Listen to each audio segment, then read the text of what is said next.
Bilib qo'yinglar, erkak to'ygacha erkak. To'ydan keyin kaki yo'q. Lekin hamma gap kakida aytib qo'ying. Shu kaki bo'lmasa erkak bilting u. Erkak qanday deganida? Ikkita qarib. Erkak 5 ta qarib. Farqi bormi? Erkak bilan nima farqi bor? Erkak shedri bo'ladi, jimit bo'ladi. E'tibor berganmisizlar? To'ydan keyin hamma narsani go'shtga hisoblaydi. Dadasi restoranga boraylik desa, shuni puliga 4 kilo go'sht beradi bolaga topqin.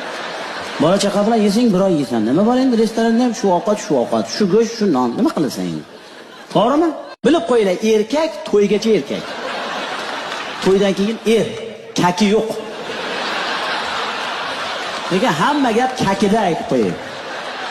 Shu kaki bo'lmasa erkak bilting u. Erkak qanday deganida? Ikkita qarib. Erkak 5 ta qarib. Farqi bormi? Erkak bilan nima farqi bor? Erkak shedri bo'ladi, jimit bo'ladi.